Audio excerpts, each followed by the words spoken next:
Hola, buenas tardes amigos, tardes, noches. Como ya sabéis, nuestro programa se emitía antes a primera hora de la tarde y ahora se emite en torno a las 9 y 10 de la noche, entre las 9 y las 10.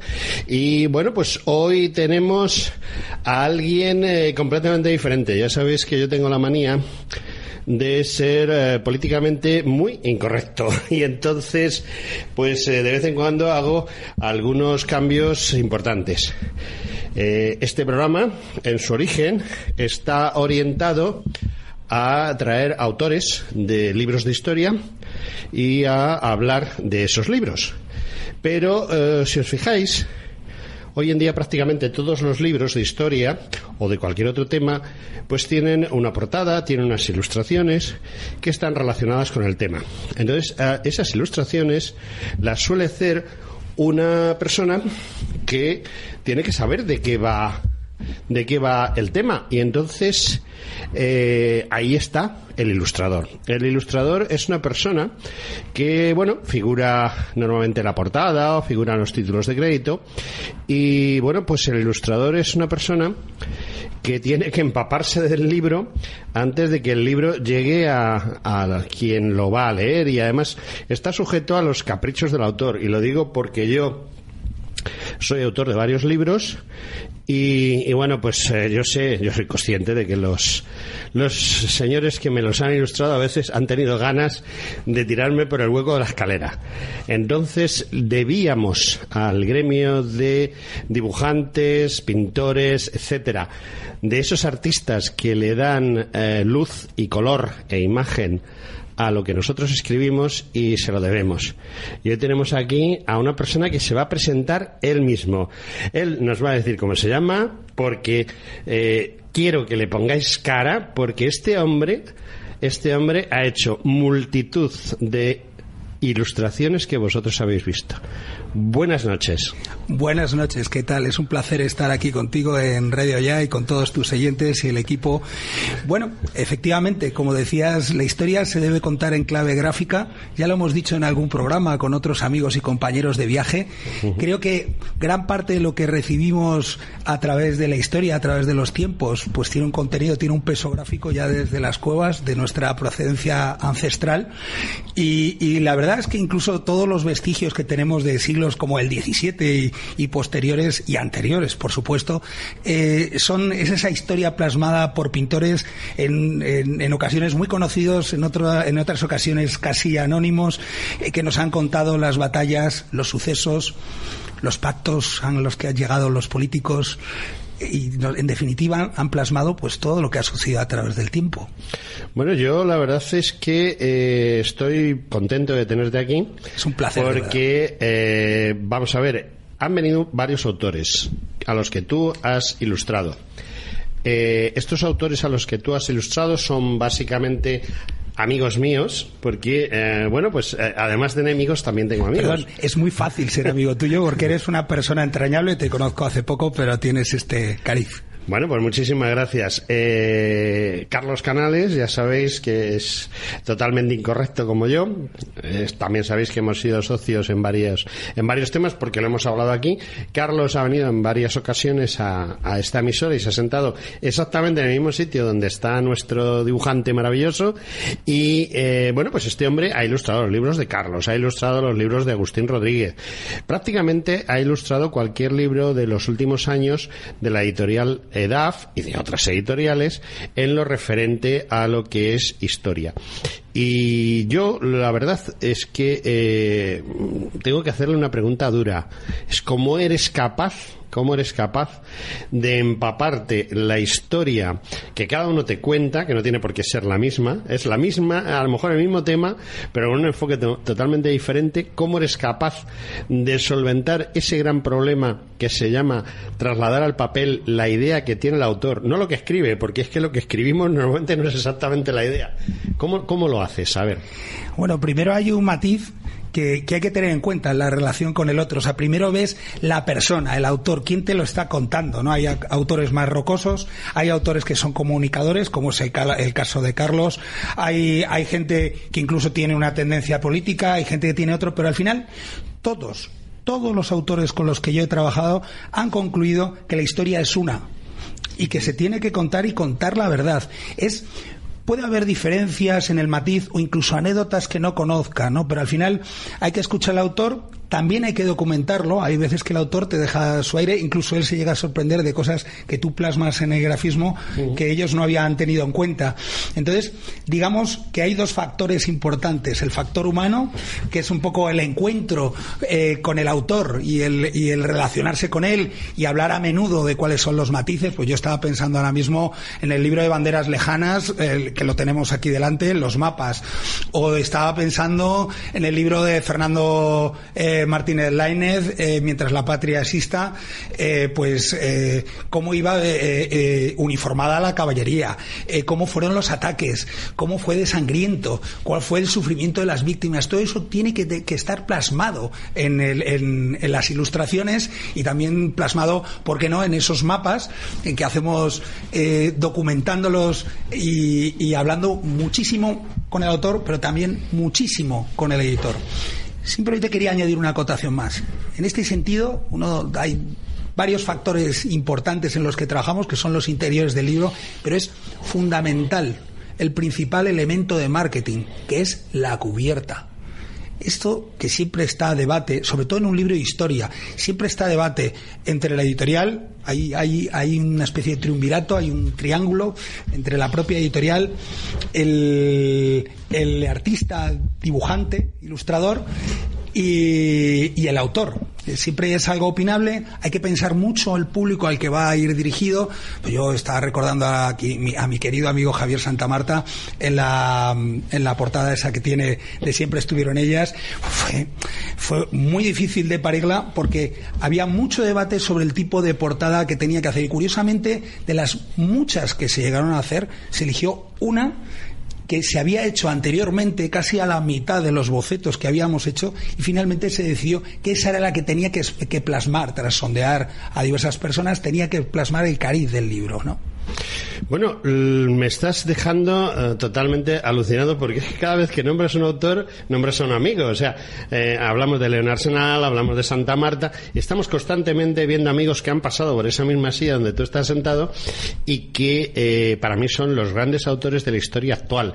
Y de hecho, por ejemplo, el otro día en las jornadas de la leyenda negra, pues estuvieron Iván Vélez, que también es otro. ¿Ves? Le he conocido hace poco, pero efectivamente van surgiendo gente que los dos conocemos, pero estamos hablando de lo actual, y tú tienes un pasado en este tema. ¿Cómo empezaste con el lápiz? Bueno, es curioso porque es una historia de rebeldía profesional, ¿no? Es una historia que empieza, y además seguro que todos nos podemos identificar con ese aspecto, porque todos nosotros, los que están escuchando ustedes, tú mismo, ¿no?, tenemos ese aspecto de rebeldía, de decir, ¿y por qué tengo que hacer esta profesión, ¿no?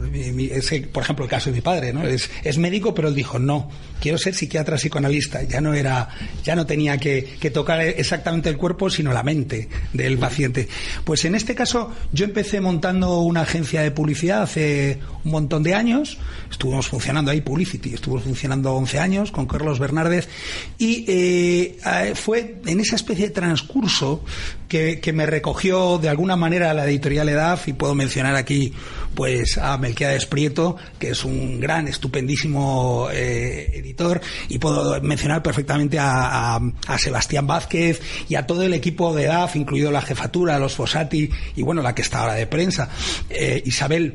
De alguna manera EDAF, sin darse cuenta o dándose cuenta, me recogió. En principio ya me había recogido anteriormente para el famoso libro Los Duendes, de Carlos Canales también, y Jesús Callejo, que los menciono con el corazón, porque son amigos y son gente con la que suelo departir a menudo, o siempre que puedo, siempre que no están muy ocupados. Y bueno, ellos me recogieron y empecé a hacer estos libros de historia. El primer libro, además, fue muy debatida, como decíamos antes, la portada. Decidimos que tenía que ser, aunque fuera guerra, aunque fuera historia, tenía que ser una portada blanca, cercana, divulgativa. Hicimos Tercios de España, con Fernando Martínez Lainez. Otro buen amigo. Claro. Y a partir de ahí pues ya arrancamos. Salió Una pica en Flandes, y luego a partir de ahí El Gran Capitán también lo hicimos, con Martínez de Toca. ¿Lo digo bien? Sí, es que ahora mismo no tengo. Quiere decir, a partir de ahí arrancamos con la colección, y bueno, pues debe haber ya más de 100 títulos por ahí, entre galeones, Sí, bueno, la verdad es que nosotros hemos ido trayendo aquí a algunos de estos autores, los que hemos podido, porque muchas veces pues chocamos con que el tema profesional de cada uno, los horarios que tenemos en la emisora para hacer las entrevistas, y no es fácil. Concretamente hoy pues a este hombre le hemos arrancado de su estudio casi a la fuerza y nos lo hemos traído para aquí, pero porque necesitábamos que alguien nos hablase de estos temas. Y bueno, pues nos has hablado de que empezaste en publicidad, que es un mundo completamente diferente, pero para el dibujante creo que también es muy prolijo. Saltas a EDAF, pero ¿qué otras editoriales han contado con tu trabajo? Aunque fundamentalmente ha habido durante muchísimos años, hemos trabajado mano a mano, te digo, de hacer del orden de las 4 cubiertas todos los meses, y hacer a lo mejor un libro cada 2 meses con desplegables, mapas, batallas, sobre todo con EDAF. Pues he estado también colaborando con Ediciones B, ahora mismo estoy colaborando con Modus Operandi, y bueno, son diversas las editoriales. Estás haciendo muchas cosas por lo que veo, ¿no? No queda más remedio. La vida es una guerra. Yo creo que los que trabajamos en esto, y yo creo que a ti te pasa igual, cuando nos levantamos por la mañana nos decimos a nosotros mismos, hay que seguir en la brecha, y esto además te lleva a tu siguiente trabajo, y es abrir el correo, ver si hay un libro pendiente, y hacer como hace poco que hice para Ediciones B, para uno de sus libros, hacer un mapa de Magallanes Elcano. Bueno, estás hablando de Magallanes y Elcano, pero antes me has hablado de otro tema que también está, digamos, en el candelero actualmente, y es el tema de los tercios. Y yo sé que hiciste hace muchos años un camino de los tercios, y me has desafiado a que te ayude a renovarlo. Vamos, yo encantado. Yo creo que podíamos hacer un segundo camino de los tercios con más matices, más cosas, incluso con comentarios. Un segundo camino de los tercios da perfectamente para hacer un librillo con explicaciones intermedias, muy accesible para todo el mundo, incluso con un aspecto infantil, para que los niños sepan cómo era aquello, cuál era la forma de vida, el modus vivendi, la manera de confrontar aquellos más de 30 o 40 días que podía llevar el camino, desde que salían desde Madrid, Cartagena, Valencia, Barcelona, todos los lugares de la península, que entonces, además fuera ya de contemplaciones políticas, éramos una nación, y éramos una nación que mandábamos soldados desde los lugares más recónditos, desde Galicia perfectamente hasta Cádiz. Sí, bueno, y además es que éramos muy poquitos. Bueno, ¿te animas a eso o te animas? Mira, yo tengo 2 libros escritos, guardados en un cajón, y si te animas, te doy a elegir. Vamos a hablar de la fecha de la Pascua Militar, que debía de ser el 6 de febrero, no el 6 de enero, y todavía no me he enterado por qué es el 6 de enero. Y otra cosa sería algo que no se ha hecho nunca, porque realmente cuando se hace uniformología es un reto para ti. Tú mismo el otro día, hablando conmigo, reconociste que hay un hueco en la uniformología a principios del siglo XVI. Hay un hueco ahí que no está cubierto. Sí, porque no hay todavía un ejército regular propiamente. Hay levas, pero no hay un ejército regular, y por tanto no se piensa en una uniformidad homogénea. De hecho, cada uno traía sus armas y se defendía y atacaba como buenamente. Efectivamente, pero la mayoría de los autores están poniéndole a gente que vivió en la primera mitad del siglo XVI, por ejemplo, si hablamos de uniformidad en cuanto a armas, armas que en realidad sí existían, pero tal y como se están dibujando, porque fotografías no hay, son de principios de casi del 17, ¿no? Claro, a ver, vamos a pensar cómo se dibuja, ¿vale? Y está muy bien que paremos en esto, y si quieres lo analizamos. ¿Te parece bien? Se puede dibujar desde la documentación. Aquí tenemos el libro de Banderas Lejanas, tenemos un dragón de cuera. Muy interesante. Muy interesante, lo enseño, ya que es de uno de nuestros amigos. Vamos a ver. Bien, el libro de y vemos Lejanas, perfectamente documentado, con la insistencia más de los autores de dónde tenía que llevar la espada, cómo tenía que llevar la lanza. Un dragón de cuera, entonces perfectamente documentado. De hecho, esta es una imagen que, si buscas dragón de cuera, es una de las múltiples imágenes que te sale en internet, hoy por hoy en Google, ¿no? Sin embargo, cuando ilustramos a los tercios al ejército español desde Pavía, no se está ilustrando con una documentación veraz, se está ilustrando desde la nostalgia. se está ilustrando con morriones que son muy posteriores, se está ilustrando con chambergos que se utilizan posteriormente, porque a lo mejor entonces se utilizaba algún tipo de chambergo, pero se utilizaba la boina. Entonces se está ilustrando de otra manera distinta. Está bien ilustrar con el corazón, porque es una manera de poner a la gente un poco los pies en el camino del aprendizaje. Es decir, cuando en la jornada de leyenda histórica ponemos un hombre con un morrión muy, muy actual, lógicamente los primeros conquistadores, y lo cuento porque viste tú el cartel, los primeros conquistadores españoles que llegaron allí llevaban otro tipo de casco, incluso más parecido a la borgoñona. Pero no llevaban en concreto ese morrión. ¿Qué sucede? La idea que tenemos todos de ese morrión, ¿no?, que cae con las dos alas por aquí abajo y que tiene una cresta por arriba. Sí, no es de principio del 16. Pero es una idea nostálgica, sí, nostálgica que a nivel divulgativo consigues poner en el camino a los que van a empezar a aprender ese tipo de cosas. Y es una buena consideración hacia ellos, pero tienes que saber que lo haces, y lo haces adrede en esa dirección. Cuando ya vas a documentar una batalla, como es la batalla de Ceriñola, que yo la documenté en tiempos, tienes que tener en cuenta incluso hasta la posición del sol, porque si no, no estás contando bien la batalla. Entonces, bueno, yo creo que eso es una cosa que hay que tener en cuenta de esa época, que cuando documentamos a veces con el corazón, no con la cabeza y no con los libros delante. Bueno, yo acabo de descubrir una cosa que intuía, pero que no tenía segura, si la tengo seguro. Y es que nuestro invitado de hoy, cuando va a hacer un dibujo, tiene en cuenta lo más importante que tienen en cuenta los estrategas y los tácticos en una batalla, y es el suelo, porque el suelo es el 50% de la victoria. Si tú sabes utilizar el suelo en el que te estás moviendo, el clima que hay en ese momento, si llueve o hace sol, si hace frío, hace calor, etcétera, etcétera, las batallas no se deciden porque tú tengas un ejército de 250.000 de hombres como tenía Darío y Alejandro 40.000. Se decide porque el que dirige el ejército que va a vencer es capaz de aprovechar los mimbres que tiene para hacer el cesto. Ceriñola, Norlinger, que además hace poco hice mapas para uno de los libros que Fernando Martínez Lainez había hecho en ediciones B acerca de los tercios. Son batallas que en gran parte se deciden gracias a que sus generales ponen en situación al ejército antes, en Ceriñola, antes de que llegue el ejército francés. En Norlinger ya es un ejército compuesto, ¿no?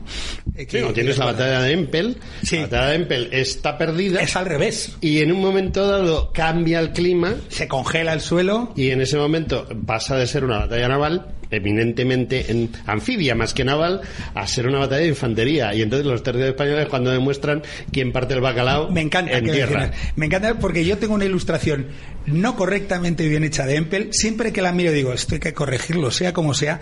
Pero sobre todo, al hacer esa ilustración posteriormente aprendí un montón de la batalla, que entonces en la Wikipedia está muy bien documentada, y que hace poco, cuando la he vuelto a ver, no sé qué ha pasado, no sé quién toca ese tipo de cosas, no está tan bien documentado como estaba entonces, que ponía incluso hasta una frase del general francés que decía 3.000 hombres, como 3.000 zapadores, como 3.000 mosqueteros, como 3.000 caballeros. Lo decía, porque esos hombres que estaban ahí atrincherados en aquella especie, digo túmulo porque podía ser su tumba perfectamente, estaban dispuestos a morir, a resistir en situaciones climatológicas de mucho frío y hacer lo que hiciera falta por vender cara a la piel. Sí. Yo hay una cosa que es casi lo último que te pregunto, porque nosotros somos esclavos del reloj de arena y nuestro reloj de arena dice que la cosa va mal. Entonces yo te voy a preguntar dos cosas que son más bien técnicas. Una es cómo construyes los mapas. Yo he visto tus mapas, tenemos aquí varios mapas desplegados y bueno, luego los pondremos, luego los metemos en el vídeo. Sí, te los enviaré para que tengamos. Entonces el tema está, estoy viendo un mapa que me llama muchísimo la atención porque es el de Asia, y además se ve Asia Central, que es el último campo de batalla en el que los soldados españoles se han batido el cobre. Sí. Operaciones terminadas, es decir, nosotros a Afganistán no hemos ido a repartir chocolatinas como la gente piensa. O sea, eso de las misiones de paz que dice el gobierno, sobre todo socialista, consiste, como dijo un tal Zapatero, dice, nosotros estamos en Afganistán para llevarle el agua a los afganos. Y bueno, yo eso lo ilustré en en un artículo en una revista con unas fotografías de los morteros del 80 que se utilizaban para llevarles el agua. Un Cougar, que es un helicóptero artillado. No se estrella volando a gran velocidad a baja altura porque se le engancha el cubo del agua o el botijo. Exactamente. Es decir, lógicamente estaba recibiendo fuego enemigo. Y ahí está el tema. El tema está en que, pues se oculta la realidad, se oculta que los militares españoles están combatiendo en el extranjero. Ahora, por ejemplo, en Mali o en Centroáfrica, en una serie de países de Centroáfrica. Y bueno, eso es el futuro que tienes que dibujar. Pero lo que sí tengo muy claro es que haces unos mapas muy visuales y sobre todo unos mapas que tú los miras y sabes dónde estás. ¿Es muy difícil hacer un mapa? Bueno, a ver, ha sido un proceso de 15 o 20 años que llevo haciendo mapas. Entonces, es complicado hacerlo, tiene una técnica, es verdad que la he ido depurando con el tiempo, pero sobre todo, como no tenemos mucho tiempo de contarlo, sí quiero decir que lo fundamental es que documentemos bien, que comparemos varios mapas y que hablemos mucho con el autor a la hora de hacer los mapas. O sea, aquellos que quieren emprender a hacer mapa tienen que tener eso. Y sobre todo darle viso de realismo. O sea, no solamente hacer un mapa croquis, como nos encontramos en algún libro inglés, sino mapas con enjundia, que a la gente le resulte atractivo visualmente, ¿no? Yo hay una cosa que también me llama mucho la atención de tu trabajo. Tú dibujas, o pintas, o sea, una serie de artes que se hacen con las manos en cuanto a su acción real, pero que primero salen de aquí, de la cabeza, y es muy importante lo que yo he visto. Yo he visto que tú haces fotografía pintada, digámoslo así, es decir, por ejemplo, el dragón de cuera de Banderas Lejanas que tenemos aquí, pues sí, es un dibujo muy bonito, muy coloreado y tal, pero cuando te pones a verlo con la visión de un fotógrafo, al igual que la mayoría de los dibujos que tú has hecho para portadas, la mayoría de las portadas que tú has hecho, hay una cosa muy importante y es algo que la gente no se da cuenta, y es que el cielo no tiene un color, tiene muchos. El suelo no tiene un color, tiene muchos. Hay una cosa que es, como tú bien decías, la posición del sol. Hay gente que hace dibujos y las sombras, una sombra va para la izquierda, otra para la derecha, una para atrás, otra para adelante. No, tú tienes un foco, o sea, creas un foco de sol y todas las sombras parten de ese foco y todos los colores están relacionados con ese foco. Es decir, tú estás haciendo algo que es muy difícil de hacer, que es fotografiando con pinceles o con lapiceros. Eso, ¿cómo se hace? Una pregunta difícil. Como decía mi profesor de física cuando le preguntamos ¿cómo se puede calentar un objeto a 2500 grados? Y él decía con mucho cuidado. A ver, yo vuelvo a insistir en todo el tema de la documentación y de la formación del autor. O sea, no se puede hacer un libro, unas ilustraciones para un libro de historia sin una buenísima documentación, ¿no? Yo creo que esa es la primera parte y fundamental. Documentación visual. Mucha documentación visual, ver lo que han hecho otros dibujantes. Hay dibujantes fantásticos también en todo el mundo, no solamente en España. Entonces, ver lo que se ha dibujado, lo que se está dibujando, no se empieza un dibujo sin haber visto muchos dibujos antes. Esto lo decía un profesor mío de Bellas Artes: se pinta más mirando que haciendo. Entonces, mira, primero fíjate lo que se ha hecho y por qué se ha hecho. Intenta hacer tú algo similar, mejor o original. Son los 3 factores que tienes que tener en cuenta. Es decir, hacer algo que esté bien con respecto al mercado, hacer algo que sea similar para que sea un lenguaje común para todos, decíamos antes, pero que lo supere y que aporte una dosis de originalidad, ¿no? Yo creo que es como hay que hacerlo. Se utilizan desde rudimentos como el óleo. Ayer mismo estaba yo con el famoso cuadro que decía del cetrero, del halconero, en el sitio de Ostende, hasta herramientas digitales como lápiz óptico o lápiz, como también verás algunas ilustraciones que he hecho. Me acabas de sacar un tema que a mí me preocupa por un lado, pero me gusta por otro. Es decir, para mí es un aditamento más que ayuda a la buena calidad, pero también es un aditamento que puede quitar el trabajo del gran ilustrador, que es el ordenador, que es la informática, que es lo digital. ¿Hasta qué punto tú utilizas esa ayuda que es lo digital? Bueno, vamos a hacerlo redondo, como en los monólogos de los humoristas, ¿no? Vamos a hacerlo redondo. Volvemos al principio, ¿no? Y es, a ver, la historia no se debe contar solamente en libros, sino en clave gráfica, ¿no? Entonces, volviendo a ese principio del diálogo que estamos aquí manteniendo, ¿no?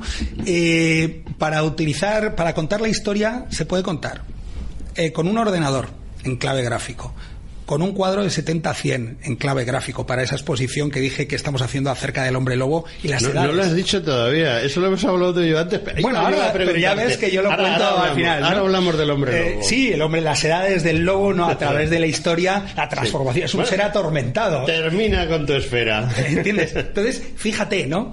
Digamos que se tienen que utilizar todas las herramientas y todas las temáticas. Fíjate que hemos hablado del hombre lobo, pero el hombre lobo también es un ser histórico.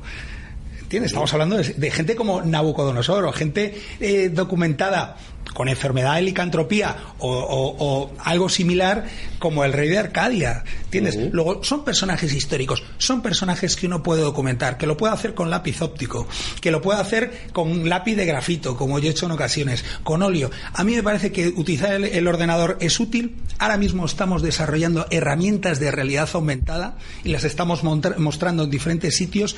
Tienen además una validez divulgativa muy amplia. Quiere decir, utilicemos las herramientas digitales de forma correcta para poder divulgar, porque justamente el hecho de divulgar va a hacer que nosotros tengamos gente mucho más formada y que sepa utilizar bien y de manera sana las herramientas digitales, sin que sean intrusivas en el mundo del arte, ni que sean intrusivas, por decirlo así, en el mundo de la persona, ¿no? En el mundo del corazón y de la familia. Pero eso ya es otro tema.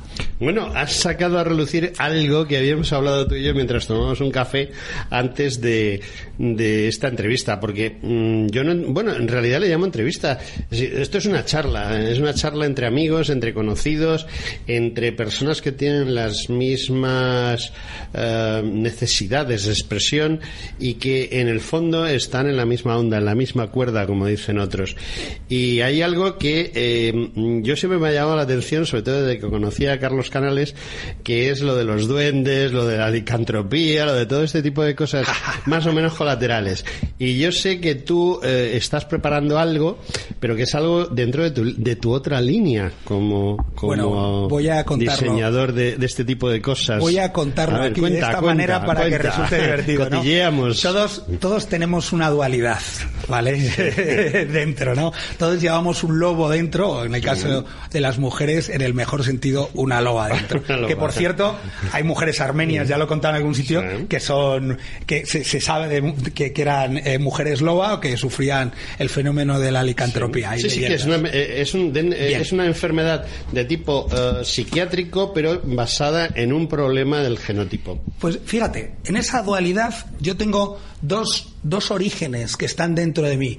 Toda la parte y el tema histórico que llevo trabajando unos 15-20 años, y toda la parte mágica que llevo trabajando desde hace 26 años, que editamos el libro de los duendes con Carlos Canales y con Jesús Callejo. Él dibujó los duendes, famosos duendes de Carlos Canales. Y que ahora aprovecho para decir que lo hemos reeditado con 100 y pico ilustraciones más. Y bueno, es un libro, es un tratado de duendología y de seres mágicos, diciéndolo de una forma trivial, en que incluso hasta mencionan a la Inquisición. O sea, que no me aleja del tema de la historia. No, en absoluto. Bien, llevado un poco por esto y por ese nuevo contacto que tengo con la editorial de Modus Operandi, que además tiene una sala de exposiciones, acordé hace tiempo hacer una cosa que yo quería dentro del mundo de los seres mágicos, y es las edades del lobo. Y bueno, un poco fruto de eso se planteó una exposición sobre las edades del lobo. Se ha llegado incluso a acuerdos con el Centinela del Misterio y hemos grabado algún programa sobre el hombre lobo y bueno, digamos que el hombre lobo lo veréis dando vueltas por ahí a partir del mes de abril, que esté hecha la exposición, que incluso haremos algunos eventos relacionados con la historia, la evolución, el sufrimiento del hombre lobo. Entonces, en esa dualidad trato tanto los temas de historia como los temas mágicos, y es algo que sinceramente para mí están conectados, porque la historia y la magia es algo que para nosotros, yo creo que a ti también te pasa, están unidos. Pues están muy unidos, más que unidos, muy unidos. Y bueno, ya sí que estamos llegando al tope de nuestro programa.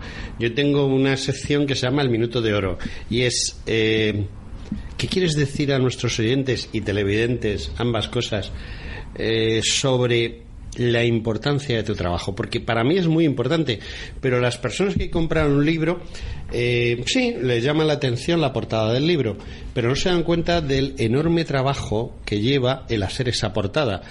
Porque si tú no supieses, no digamos tanta historia como el autor, pero sí te hubieses metido dentro de la propia cabeza del autor, esa portada sería imposible. Entonces, ese minuto de oro para que tú ensalces tu trabajo, porque lo merece. Bueno, yo quiero decir, primero recordarles, soy Ricardo Sánchez. Bueno, es verdad, porque hemos empezado la audición y yo no dije que era cerramos Ricardo. El círculo. Sí, soy Ricardo Sánchez. En un sentido soy y abandero la marca Risco Negro. Esa marca tiene un lobo. Ese lobo tiene un origen, que es la montaña del pueblo de mi padre. Creo que todo... ¿Qué pueblo es? Es Boyo, un pueblo de Barco de Ávila, un pueblo que está a 16 kilómetros del Almanzor, sí, donde está la Pereda del Orco, la Portilla de los Cobardes, el Callejón de los Lobos, Risco Negro, la propia montaña que hay allí. Yo cuando abandero esto, no solo estoy abanderando una profesión y un saber hacer desde hace 26 años y una conexión con ese grupo de gente con la que nosotros colaboramos desde hace decenas de años, ya lo podemos decir, por lo menos 20 años o 26 llevo colaborando con las mismas gentes. Lo que estoy abanderando desde aquí es la cultura, la historia, la conexión con la familia, la conexión con las leyendas, con los mitos, con la magia, la cercanía a los elementos naturales y el uso correcto de las tecnologías para que sigamos con esa conexión y que estemos un poco mirando más hacia afuera, y lo que digo siempre, y miremos un poco menos dentro de ese objeto que nos esclaviza, que son los móviles en ocasiones, que son los ordenadores, que son las tablets. Miremos hacia afuera, miremos hacia la historia y miremos hacia la naturaleza. Yo creo que es un poco el leitmotiv de lo que debemos de tratar aquí, y yo creo que eso también nos une a nosotros. Señor, me gustaría que este pequeño discurso que has hecho la gente lo entendiese y lo comprendiese y se diese cuenta de lo difícil que es el trabajo que hacen los historiadores y que hacen los que ilustran a esos historiadores. Y bueno, pues ya no me queda más remedio que decirte adiós y pedirte perdón, porque he empezado diciendo que te presentes tú mismo y tal, y bueno, es imperdonable que no haya dicho tu nombre de entrada. De todas maneras, ya se ha dicho en la entradilla del programa, o sea, sabes que hay una pequeña presentación y yo me he metido en harina directamente, porque como ya llevaba un rato hablando contigo, me he metido en harina. Mis disculpas. Y ahora viene pues lo más triste. Primero, antes de lo más triste, ¿estás dispuesto a meterte en ese trabajillo que yo te he ofrecido? Bueno, tenemos que negociarlo a la salida con un café, ¿no? Vale. Yo, con una cerveza. Con una cerveza, nunca se sabe. Segundo, vamos a ver, ¿hasta qué punto has estado contento y has podido decir lo que querías decir en este Pues yo programa? Voy a añadir solo una cosa más. Me he acordado de Tolkien, de la frase del Señor de los Anillos: no lloréis, porque no todas las despedidas son amargas. En este caso ha sido una felicidad porque es el principio del camino, ¿no? Pues sí. Que es donde nos pone. Lo es. Y bueno, pues ya, Ricardo, no nos queda más remedio que decirte hasta el próximo día que vengas, porque estás obligado a venir otro día aquí. Aparte de lo que hagamos tú y yo, estás obligado aquí a venir a contarnos cómo sigue tu trabajo. Es un placer y un honor, un gusto. Bueno, pues queridos amigos, para mí también ha sido un placer y un honor tener aquí a Ricardo, que es quizá ese hombre que ha fundado Risco Negro y que Risco Negro pues es el futuro de la ilustración en cuanto a libros de historia tenemos. Y sin más que deciros, pues hasta el próximo programa, el próximo martes. Muchas gracias y buenas noches. Muchas gracias.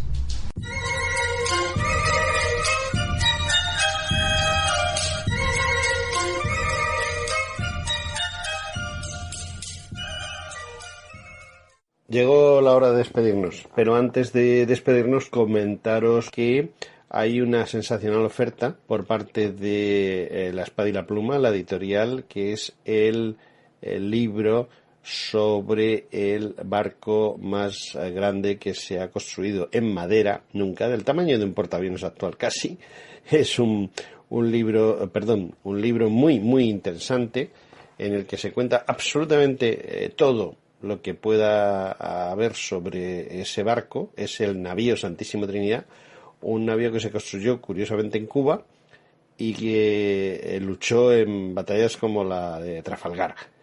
Y estoy completamente convencido que os va a gustar el libro. El libro es un libro bastante amplio, no es un libro pequeño, es un libro que tiene más de 150 páginas.